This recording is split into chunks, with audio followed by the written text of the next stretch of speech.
Why do I still feel unworthy of rest, even after years of inner work, therapy, and spiritual practices? What am I really afraid will happen if I just stop pushing? I think that's a great question. And it's one that a lot of people suffer because it's a program. It's a program that got instilled at a very young age that we need to earn our value and worth. Now, that doesn't mean that we don't do anything. Of course not. We do need to take action.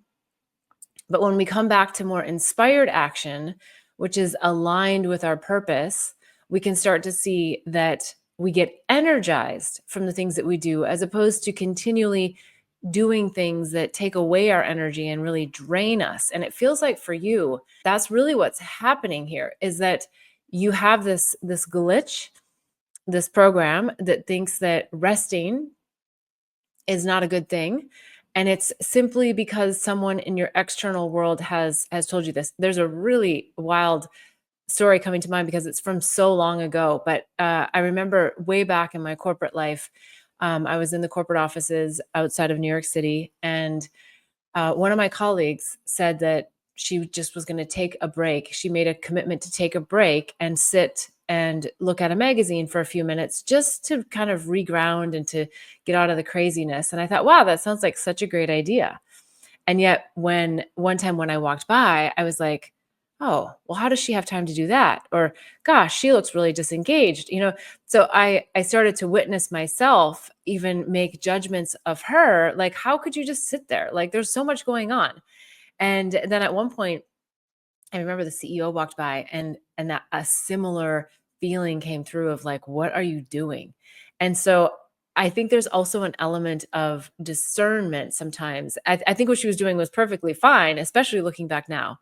But oftentimes that reflection from the external world is that you need to keep going, you need to work later, you need to show up earlier, you need to participate in everything so that people see that you're showing up. I'm not saying that you're specifically doing all these things, but this is pretty much the program, especially in a corporate environment where you are being judged by your external environment. And so it is so important to take the time for rest, whether it's sleeping in a little bit later or just going to bed a little bit earlier. I would also say that there's something that's coming forward. This may be very specific to you. I don't know. But oftentimes I think we think we're running out of time and it's just, or we haven't rested enough, but it's because partly we're prioritizing our time differently, meaning we're doom scrolling at the end of the day, or we're watching something on Netflix, or we're doing something that's mind numbing that makes us feel relaxed, but it's actually not helping us to rest. We think that it is, but it's not because it is stimulating more storylines in our brain. It's stimulating more thoughts. It's stimulating a reaction to whatever storyline is playing. Sometimes that feels easier because they're not our storylines. I would just caution you that you want to really tune in to where is your downtime being spent. Because while, as I said, it feels like rest to sit on the sofa and watch a program or to doom scroll, it's not resting. It's not resting in a way that helps you to really tap in.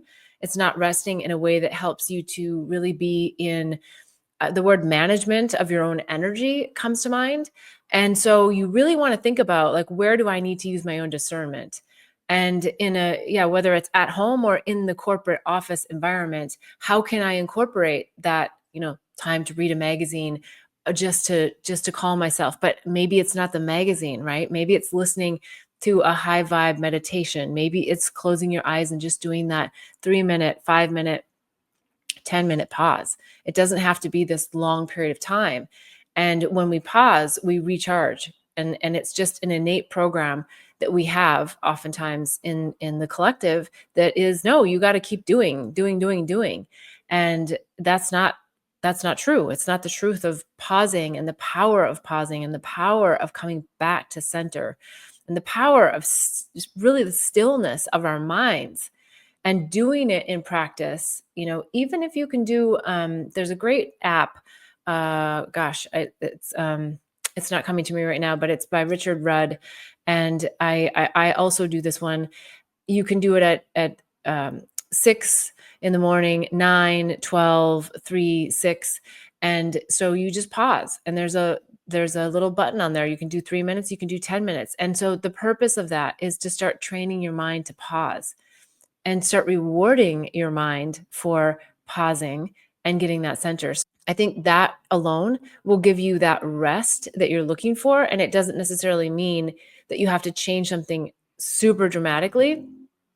You're just reprioritizing your time, and you're reprioritizing quieting the mind in that time, not piling on more stories and not doing something that feels familiar that you think is rest, but it's really not. If you're on with me live or you're watching on replay, I'd love to always hear the comments. Each week, I am so excited when you join me at 11 a.m. Pacific time on Awaken Inner Wisdom. We're here to help break through heartbreak and heartache and anything that you want to unravel in your mind, the storylines that keep our hearts heavy, and opening it up to a place that we can live in a blissfully neutral state. There are more resources on bethbell.me if you're interested in going deeper on any of your storylines and unraveling and decoding what's happening for you. I'm happy to work with you. You can go to bethbell.me. There's lots of resources, including the Awakening and Healing Handbook. There's the Psychedelics Resource Guide, and of course, the Herpes Handbook. And if you haven't already read my book, Angels, best-selling book, Angels, Herpes, and Psychedelics. It's a fun read, lots of tips, tools, techniques that are also in there as well. If you have questions, please don't hesitate to put them in the comments, or you can go to bethbell.me/question, and I'd be happy to provide insights for you every Sunday at 11 a.m. Pacific time. Until then, wishing you much bliss and love on the journey. Namaste.